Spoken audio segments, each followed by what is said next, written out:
Nah, di sini saya ingin terangkan kitab Dzabaih tentang, ya didengerin aja kalau nggak bawa kitab ini, yang takrib sama syarah supaya sampean tahu kenapa harus ada syarah. Ya, saya ulang lagi, kenapa harus ada apa? Syarah. Syarah itu penjelas. Karena kelemahannya matan apapun sempurnanya, saya ulang lagi, kelemahannya matan apapun sempurnanya itu pasti ya nggak sempurna, namanya manusia. Dan tidak sempurna ini menjadikan kadang salah paham, sehingga mau tidak mau harus ada apa? Syarah. Jadi misalnya begini ya, di matan misalnya diterangkan zaman matan penyembelian itu harus pakai bismillah. Kalimat harus ini harus dengan arti taruhan sah tidak sah, apa harus sebagai etika, apa harus sebagai supaya kebiasaan baik ini bertahan. Saya ulang lagi ya, misalnya Pak Arifin dawuh teng jenengan cung nak nyembelih pitik kudu maca bismillah. Kalau kamu memotong hewan harus baca bismillah. Kata harus itu apa artinya syarat sah, sehingga kalau tidak baca tidak sah. Apa keharusan dalam makna etikanya harus baca bismillah. Jadi urusannya hanya apa? Etika atau afdoliyah.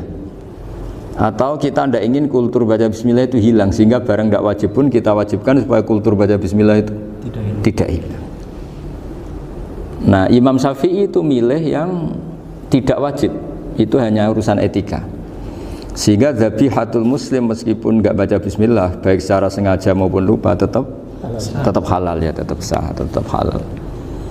Tapi beberapa ulama mengatakan baca bismillah itu wajib dan menjadi syarat sah. Ya kira-kira karena pamit tadi, yang beri nyawa itu Allah, kok apa yang menghilangkan nggak pamit, sudah menghilangkan nyawanya ayam dimakan lagi. Wah, itu selingkuhannya kan pasti marah itu.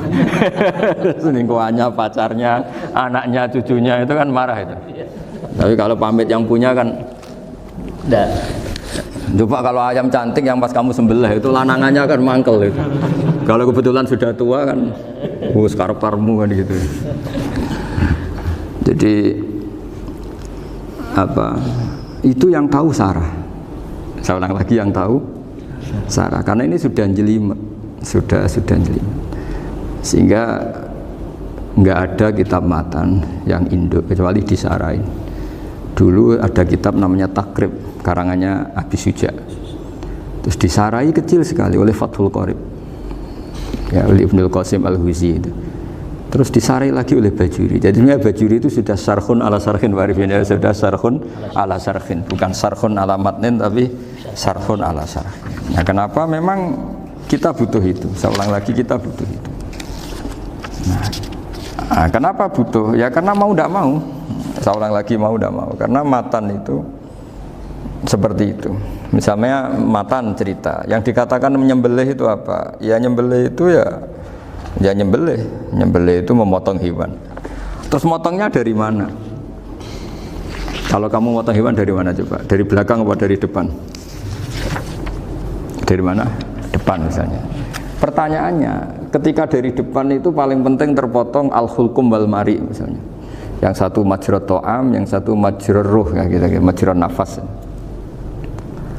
Tapi andaikan dari belakang gimana? Tapi tetap terpotong. Mulai ribet kan? Kalau kubu sebelah kan enak, pokoknya nggak sunah Rasul seperti itu, nggak mau debat.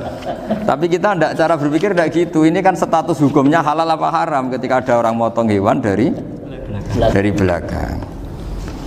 Nah, terus kita berdebat kan, mesti berdebat itu mau dibilang haram, nyatanya memenuhi syarat apa tadi, pemotongan, hukumnya kena, amariknya kena. Mau dibilang halal, jangan-jangan pitiknya sudah pingsan, sudah mati karena dogrok-dogrok dari belakang. Nah, itu terus ulama debat, nah, kan mungkin juga, ya kan, pitiknya sudah setengah kena corona, pingsan terus. Ya kan, sudah pingsan terus digorok. Nah seperti ini mau tidak mau kita harus detail. Detail artinya yang dikatakan menyembelih itu apa?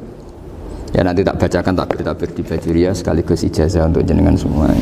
Saya tadi alhamdulillah ketemu Pak Arifin lama, ngendikan panjang lebar tentang pentingnya ilmu. Yang dikatakan nyembelih adalah mematikan hewan yang hidup dengan kaifiyah syariah. Saya ulang lagi ya, mematikan hewan yang hidup dengan kaifiyah syariah. Nah, kalimat hidup ini mulai masalah. Hidup yang apa? Misalnya ada hewan, saya sering kalau ngaji cerita, ada ayam jago ketandang mobil, ketabrak mobil, kejet-kejet. Enggak kamu sembelih pun 1 menit lagi pasti meninggal. Ini kan hanya koordinasi prosedur saja. Karena prosedur ayam mati harus kejet-kejet, enggak boleh enggak langsung peletes mati, enggak boleh.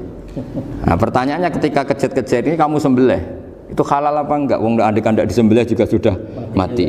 Artinya enggak penyembelihan ini kan enggak memberi kontribusi pematian, tapi enggak ngefek. Gitu.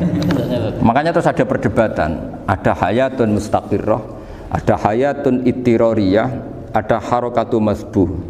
Itu kalau nggak sarah nggak bisa. Lalu pertanyaan nakalnya begini,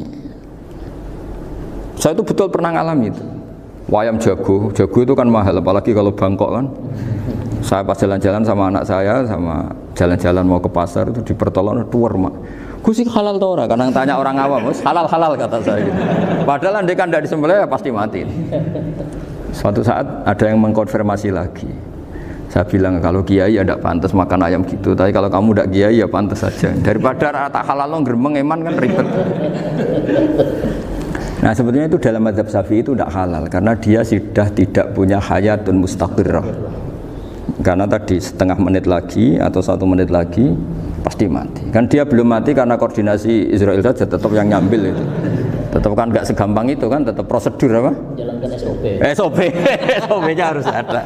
Nggak boleh mati selonang-selonang itu, nggak boleh. Tetap ada SOP kata Pak Arifin ada SOP. Beliau kalau sama saya bisa guyon kalau. Nah, tapi misalnya nanti pertanyaan, tapi dalam mazhab Maliki itu diabaikan. Hayat mustaqirrah, hayat ittiroriyah, hayat itu diabaikan. Cara berpikir Imam Malik lebih matematis. Kalau nggak disembelih itu matinya berapa menit? 1 menit lagi. Gara-gara disembelih dia mati sekarang. Berarti eksekutornya ya peso itu. Ya berarti peso itu memenuhi kriteria mematikan sesuatu yang masih hidup, hewan yang hidup dengan cara syar'i. Jadi andai kan ada rapat malaikat, matinya karena apa coba? Karena peso apa karena kecelakaan? Karena peso. Ya kan? Karena kalau nggak tanpa peso nunggu 1 menit. Gara-gara disembelih langsung terjadi sekarang. Nah karena hukum halal ini yang menarik dan menguntungkan. Di bab ini orang jadi Malikiyah semua. Mana maksud saya? Jadi kita ini sebetulnya Syafi'i pecundang gitu. Syafi'i partai politik. Jadi kalau sedang tidak menguntungkan ya tidak. Kata siapa kita Syafi'i banget? Tidak juga itu.